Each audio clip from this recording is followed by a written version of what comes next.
Hello नमस्कार, मैं विकेश राठौर का फिर से स्वागत करता हूं आपका अपने YouTube channel Satyendra science academy पर। अगर आप लोगों ने एसएससी जीडी कांस्टेबल का शॉर्ट वीडियो अगर देख लिया है तो आपको लगभग थोड़ी बहुत इन्फॉर्मेशन मिल गई होगी। बट आप अगर चाहते हैं डिटेल में अगर वीडियो देखना है तो यहाँ पर आपको पूरी डिटेल मिल जाएगी। ठीक है, देखते जरा। सबसे पहले मैं बात करता हूँ एसएससी जीडी कांस्टेबल में कौन कौन सी वैकेंसी है। इसमें आपको CAPF, rifleman GD, Assam rifle, इसकी वैकेंसीज खाली है। ठीक है, डेट मैं बता चुका हूँ कि 27 अक्टूबर से लेके 30 नवंबर के बीच में इसका फॉर्म भरा जाएगा। एक बात और मैं बता दूँ कि आपका एग्ज़ाम लगभग टेंटेटिव डेट जो आई हुई वो कब है। आपका लगभग एग्ज़ाम जनवरी के आसपास होगा, तो प्लीज़ अभी से आप तैयारी में लग जाइए, अभी टाइम है आपके पास। ठीक है, चलिए और आगे देखते ज़रा। इसके बाद मैं अगर आपको बता दूँ, थोड़ी बहुत और डिटेल बता रहा हूँ। देखिए, मैंने आपको सैलरी के पे स्केल का बता दिया था कि जो लेवल 1 है। एक बात और बताता हूँ, लेवल 1 और 3 कहाँ पर है। देखिए, अगर NCB के कैंडिडेट्स अगर हैं, NCB ये वाला, तो ये लेवल 1 है जिसमें सैलरी आपकी 18,000 से लेकर 56,900 तक। लेकिन अगर लेवल 3 अगर ऊपर की अगर बात कर दी इन सब की, तो यहाँ पर लेवल 3 है जिसकी जो आपकी सैलरी है वो रहेगी 21,700 से लेकर 69,100 तक। यहाँ पर पूरी पोस्ट दी हुई कि कितनी कितनी है। टोटल पोस्ट जो है वो है आपकी 24,369। टोटल जो है 24,369 पोस्ट देखी रखी हुई है, जिसमें से 164 पोस्ट यहाँ पर है और 24,205 ये हैं। तो अगर फीमेल कैंडिडेट्स की अगर बात की जाए तो टोटल है 2626, लगभग 2-2,500 के आसपास है। और लगभग 21,000 के आसपास आपके मेल कैंडिडेट्स के लिए पोस्ट खाली है यहाँ पर। ठीक है, ईजिली आप यहाँ पर अप्लाई कर सकते हैं। बहुत सारी पोस्ट है, आपको तो बस फोकस ये करना है कि आपको एक पोस्ट चाहिए बस। ठीक है, और बहुत है वैसे यहाँ पर। आगे और देखते ज़रा। तो जितनी भी इंपॉर्टेंट चीज़ें मैं पूरी की पूरी बताऊंगा आपको, उसकी बिल्कुल भी टेंशन मत लीजिए। ओके, एज के बारे में मैंने बताया 18 साल से 23 साल के बीच में अगर है आपकी एज तो आप इस फॉर्म को भर सकते हैं। अगर आपका बर्थ 2/1/2000 से लेकर 1/1/2005 के बीच में है तो आप फॉर्म को अप्लाई कर सकते हैं। और एक बात और बताऊँ, 18 साल से 23 साल जो कैलकुलेट हो रहा है वो होगा 1 जनवरी 2023 तक। मतलब अभी आने वाले 1-2 महीने में भी अगर आपकी एज नहीं हुई है तो भी आप उस कंडीशन में जा सकते हैं। ठीक है, 1/1/2023 तक का दिया हुआ है। अगर उस टाइम तक की अगर बात है, आपकी एज 18 से 23 होगी तो आप भर सकते हैं फॉर्म को। अब मैं बात करता हूँ एज रिलैक्सेशन। SC/ST के लिए 5 साल का रिलैक्स मिलेगा, OBC के लिए 3 साल का, एक्स सर्विस मैन अगर है तो भी 3 साल का रिलैक्सेशन मिलेगा ना। इसके बाद एक और इम्पॉर्टेंट बात बताऊँ आपको मैं, जो गुजरात का ये दिया हुआ है रेट्स के बारे में 1984 का, तो इसमें अगर अनरिजर्व कैटेगरी है तो 5 साल का, OBC कैटेगरी तो 8 साल का, और अगर SC/ST कैंडिडेट्स अगर है तो 10 साल का आपको फिर से रिलैक्सेशन यहाँ पर मिलेगा। ठीक है, ये सब आपको समझ में आ गया होगा बहुत अच्छे से। आगे और देखते हैं। तो इसके बाद मैं और आगे बात कर रहा हूँ। एजुकेशन, देखिए मैंने आपको बताया था कि क्वालिफिकेशन क्या चाहिए, तो मैट्रिकुलेशन पास होना चाहिए। सिंपल है, आपका 10th क्लास पास होना चाहिए। अगर आपका 10th अगर इजीली पास है तो आप यहाँ पे फॉर्म के लिए अप्लाई कर सकते हैं। और कब तक होना चाहिए? 1/1/2023, वही 1 जनवरी 2023 तक होना चाहिए। ठीक है ना। एक और इम्पॉर्टेंट बात, अगर आपके पास NCC का सर्टिफिकेट अगर है, अगर सर्टिफिकेट A कैटेगरी का है तो 2% का आपको बोनस या इंसेंटिव मार्क्स मिलेंगे, और B सर्टिफिकेट है तो 3% का इंसेंटिव मिलेगा या बोनस नंबर मिलेंगे। C सर्टिफिकेट तो 5% आपको बोनस मार्क्स ऐड हो जाएंगे आपके एग्ज़ाम में। ठीक है, स्कोर कार्ड आपका बढ़ जाएगा, अच्छी बात है। ठीक है, तो और भी देखिए डिटेल अगर है, वीडियो को रोक के आप इजीली देख सकते हैं, कोई वो प्रॉब्लम नहीं है। एप्लीकेशन फ़ी मैं बता चुका हूँ कि 100 रुपये लगने वाले हैं। और अगर SC/ST कैंडिडेट्स अगर है, एक्स सर्विस मैन है, या फिर जो वुमेंस के लिए, उनके लिए कोई भी चार्ज नहीं लगने वाला है यहाँ पर, तो आप इजीली अप्लाई कर सकते हैं। एग्ज़ाम के सेंटर यहाँ पर आप वीडियो को रोक के देख सकते हैं कि एग्ज़ाम के सेंटर्स कौन कौन से हैं, ताकि आप आपके नियरेस्ट जो भी एग्ज़ाम सेंटर है वहाँ पर आप अप्लाई कर सकें, ताकि आपको आने जाने में ट्रैवलिंग में ज़्यादा प्रॉब्लम ना हो। ठीक है, अब मैं सबसे इम्पॉर्टेंट बात करता हूँ कि आपका एग्ज़ाम का मोड कैसे होने वाला है। तो सबसे पहले तो आपको ये पता है कि कंप्यूटर बेस्ड एग्ज़ाम होगा, ऑनलाइन पेपर होने वाला है। यहाँ पर 80 क्वेश्चन होंगे, जो सब एक क्वेश्चन आपका 2-2 नंबर का होगा। ठीक है, जैसे पार्ट 1, 2, 3, 4 टोटल पार्ट है। एक है जनरल इंटेलिजेंस या रीजनिंग का, जहाँ पे 20 क्वेश्चंस आएंगे, 2-2 नंबर का, यानी 40 नंबर के हो जाएंगे। जनरल नॉलेज और जनरल अवेयरनेस की अगर बात की जाए तो 20 क्वेश्चंस आएंगे, वो भी 40 मार्क्स के होंगे। एलिमेंट्री मैथमेटिक्स की अगर बात की जो मैथ्स है आपका, वो भी 20 क्वेश्चन है, 40 मार्क्स का होगा। हिंदी या इंग्लिश जो भी आप एक लैंग्वेज चूज़ करेंगे उसके भी 20 क्वेश्चन आएंगे और टोटल वो भी 40 मार्क्स का होगा। ओवरऑल आपको 1 घंटे का टाइम मिलेगा, 60 मिनट का। 60 मिनट में आपको ये पूरे के पूरे 80 क्वेश्चन को सॉल्व करने पड़ेंगे, ठीक है। एक बात और इम्पॉर्टेंट बताऊँ, यहाँ पर केवल इस बार हिंदी और इंग्लिश ही लैंग्वेज होगी बस एग्ज़ाम में। ऐसा नहीं कि आप सोचेंगे सर मराठी में आ जाए, गुजराती में, पंजाबी में, मलयालम में, ऐसा नहीं है। रीजनल लैंग्वेज नहीं आएगी, लोकल लैंग्वेज नहीं आएगी। ओनली या तो हिंदी या फिर इंग्लिश, 2 ही लैंग्वेज आप चूज़ कर सकते हैं। नेगेटिव मार्किंग की बात की जाए, बिल्कुल है इसमें नेगेटिव मार्किंग 0.5 की, 0.50 मतलब हाफ मार्क्स की। सिंपल बात ये कि अगर आपका एक क्वेश्चन सही होता तो 2 नंबर मिलेंगे, और अगर एक क्वेश्चन गलत होता है तो आपका माइनस जो है वो आधा नंबर काट लिया जाएगा, ठीक है। चलिए आगे और देखते जरा।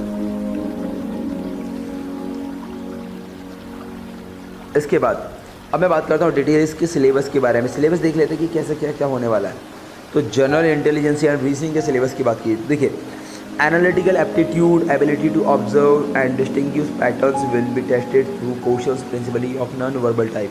तो नॉन वर्बल जो टाइप होता है आपका, जो अभाषिक होता है, ओके, उसके क्वेश्चन ज़्यादा दिए हुए इसमें पैटर्न्स आएंगे। दिस कंपोनेंट में इंक्लूड क्वेश्चंस ऑफ एनालॉजीज आएगा, सिमिलरिटीज आएगा, differences, spatial visualisation, space orientation, visual memory, discrimination, observation, relationship, concept, arithmetic reasoning भी आएगी, और फिगर क्लासिफिकेशन भी आएगा, अरिथमेटिक नंबर सीरीज आएगी, नॉन वर्बल सीरीज, कोडिंग और डिकोडिंग भी आएगी, ठीक है। रीजनिंग के पार्ट के बाद मैं बात करता हूँ जनरल नॉलेज और जनरल अवेयरनेस के बारे में। इसमें क्या है, questions in this component will be aimed at testing the candidates general awareness of the environment around him. Simple उनका फोकस इतना है कि आपको आसपास जो जो घटनाएं हो रही है उसका बस थोड़ा थोड़ा आइडिया हो कि आपके आसपास क्या क्या चल रहा है। तो questions will also be design to test knowledge of current events and such matters of everyday observation and experience in their scientific aspect as may be expect of any educated person. जितने simple किसी भी एक educated person को पता होना चाहिए वो आपको पूछा जाएगा। The test will also include question relating India और जो नाइबरिंग कंट्रीज है आसपास की, इसके जैसे पार्ट से अगर बात की, sports, history, culture, geography, economic science, general polity, Indian constitution and scientific research, ये सब। This question will be such that they do not require a special study on any discipline. Simple उनको ज़्यादा आपको detail नहीं चाहिए, just overview पूछा जाएगा कि आपको इन सब के बारे में पता है तो कितना पता है, ठीक है ना। अब मैं बात करता हूँ मैथ्स के बारे में। एलिमेंट्री मैथ्स भी बहुत ईजी दिया हुआ है इस बार।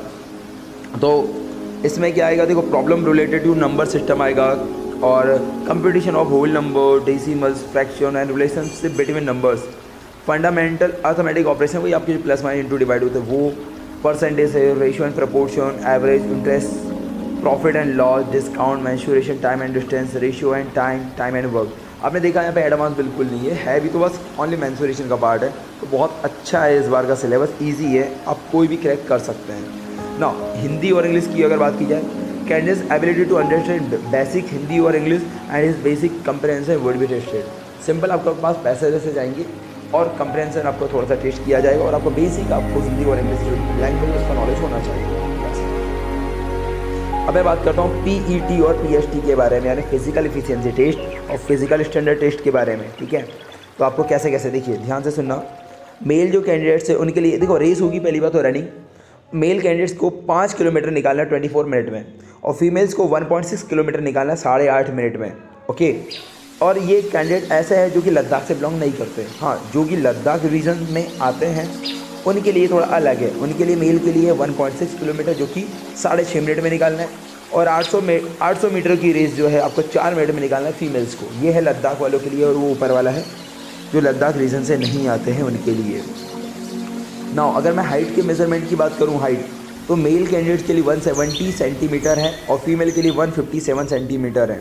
और एक बात और याद रखिए, अगर आप ST कैटेगरी के हैं तो 162.5 और फीमेल्स के लिए 150 सेंटीमीटर है। और भी आप देख सकते हैं, नॉर्थ के लिए अलग है, विंग्स के लिए अलग है, सबके अलग अलग नीचे दिए हुए, कश्मीर है, नॉर्थ ईस्टर्न है। तो आप वीडियो को रोक के देख सकते हैं कि कहाँ पे कितनी कितनी हाइट मांगी गई है, ठीक है। नाउ इसके बाद चेस्ट मेजरमेंट की बात की तो मेल कैंडिडेट्स का जो चेस्ट है, देखिए अनएक्सपॉन्डेड 80 सेंटीमीटर होना चाहिए बिना फुलाए हुए, और 5 सेंटीमीटर आपको मिनिमम आपको एक्सपांड करना पड़ेगा, फुलाना पड़ेगा, ठीक है। हाँ, ST कैटेगरी की अगर है तो 76 सेंटीमीटर होना चाहिए और 5 सेंटीमीटर आपको फुलाना पड़ेगा, ठीक है। अदर कैटेगरीज़ के लिए भी देख के रखा हुआ है, आप देख सकते हैं कि कौन कौन से रीज़न के लिए कितना कितना मांगा गया है, ठीक है।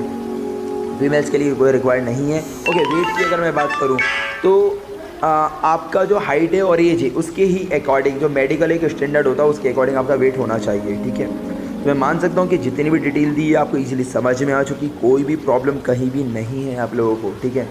मेडिकल एग्जामिनेशन के बारे में देखिए रखा हुआ है यहाँ पे, कैसे क्या होगा सब है, शॉर्टलिस्ट किस तरह से किया जाएगा आप इजीली देख सकते हो। कोई भी प्रॉब्लम अगर आएगी तो आप नीचे कमेंट कर सकते हैं, क्या क्या डॉक्यूमेंट लगेंगे वो भी यहाँ पे दिया हुआ है। वीडियो को रोक के आप इजीली देख लेना, कोई भी प्रॉब्लम नहीं आएगी, ठीक है। और हाँ, एक बात सबसे इम्पॉर्टेंट मैं आपको बता दूँ, यहाँ पे दिया हुआ प्रियोरिटी के बारे में, ऑर्डर के बारे में एक बात याद रखना, पिछली बार हमारे कैंडिडेट के साथ ऐसा ही हुआ था, ठीक है। जब लास्ट टाइम का जब ये हुआ था उसकी बात कर रहा हूँ, हमारे कैंडिडेट था उसको गलती से प्रेफरेंस जो थी कोई और देनी थी, बट क्या हुआ गलती से कुछ और आ गई। और वो ये नहीं बोला मैं कि किसकी प्रॉब्लम थी, मेन जो हुआ था MP ऑनलाइन की थोड़ा मिसअंडरस्टैंडिंग हो गई थी, इसकी वजह से हुआ था। तो प्लीज़ आप लोग ऐसा मत करना, एक बार देख लेना कि आपको कौन सी पोस्ट चाहिए, उसको सबसे ऊपर रखना, और जो थोड़ा उससे कम आपकी जो प्रियोरिटी होगा उसको और नीचे और नीचे और नीचे, ठीक है ना, ताकि आपको बाद में जाके प्रॉब्लम ना हो, ठीक है। तो ये भी शायद समझ में आ गया होगा। ओके, तो इस में पूरा लगभग यही है, इससे ज़्यादा कुछ नहीं है। टोटल देखिए 55 पेज की यूज़ ये पूरी की पूरी PDF है, बट इतना ही मेन आपके काम का है, ठीक है। और भी अगर आपको कुछ भी अगर दिक्कत वगैरह है तो प्लीज़ मुझे नीचे आप कमेंट बॉक्स में कर दीजिएगा, मैं आपको ईजिली बता दूंगा। ओके, हाँ, रही बात अगर आपको पिछली बार का कट ऑफ चाहिए, कट ऑफ जानना है कि पिछली बार कहाँ से कितना कितना कट ऑफ आया था, ताकि आप वहाँ से आप अप्लाई कर सकें, तो इस कट ऑफ के लिए मैं एक और वीडियो बना देता हूँ, आप अगले वीडियो में आप मेरे देख सकते हैं। उस छोटे से वीडियो में आपको मिल जाएगा कि कहाँ का कितना कितना कट ऑफ गया था, ठीक है। तो तब तक आप इस वीडियो को देखिए और प्लीज़ चैनल को लाइक शेयर और सब्सक्राइब जरूर कीजिएगा। Thank you so much.